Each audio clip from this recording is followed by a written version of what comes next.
Hi.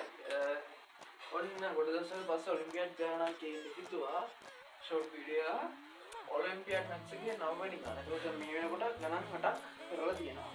විවිධ හැඩේ ගණන් හදලා දෙනවා. දැන් මේ ටිකක් වෙනස් ගානක් තුනක් ටිකක් වීඩියෝ එකේ බලන්න ගන්නවා. දැන් මේ ගාන ගත්තාම මම ගානගෙන යම් විස්තරයක් මම කරන්න අපිට පහසුවෙන් ගාන හදන්න. ඔයාලා try කරන්න බලන්න. ඔයාලට බැරි වුණොත් මම වීඩියෝ එකක් දානවා. මේක හදන්න කොහොමද? දැන් මේකේ x දෙකේ x එකේ වර්ගය 44 ගන්න x වර්ගය.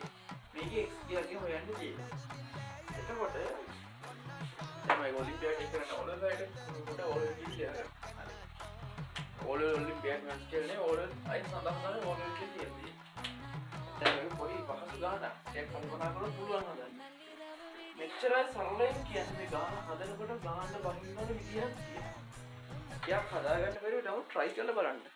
අමුතු දේවල් මේ ගණන් වල අපිට හම්බ වෙනවා. විශේෂම දේ තමයි ඔයාලා මෙතන x එකේ වර්ගය සහ x වල වර්ගයක්. ඕකේ ඔයාට වර්ගපදේ. ඔය වර්ගපද වැඩි කරන්න යන්න එපා. එහෙම වුණොත් 4 වෙනි පද එනවා. මම මොකද කිව්වේ වර්ගපදෙන් හිතන්න.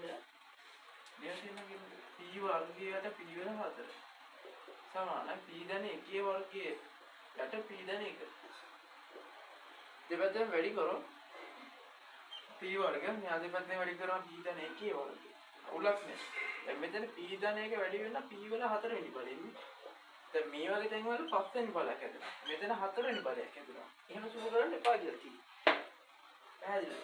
ඒ කියන්නේ එතන වර්ගපද දෙකක් එක තැනක. එතන මේ වර්ගපද දෙක සුළු කරන්නේ නැතුව හදන්න. මොකද වර්ගපද දෙකක් આવත් අපිට හැදෙනවා 4 වෙනි බලයේ ත්‍රිපද වර්ගද නෙමෙයි 4 වෙනි පස්ස වර්ණ බල තියෙන ප්‍රකාශනයක්. එහෙම කියම කේස්.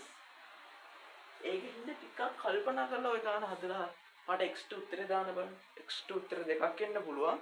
ඔව් සමීකරණ සමාන උත්තර එකක් නේ. එකකට වැඩි සංඛ්‍යාවක් එන්න පුළුවන්. x ට උත්තර දෙකක් එනවා වගේ දාන්න බලන්න කමෙන්ට් සෙක්ෂන් එකේ ගාන හදලා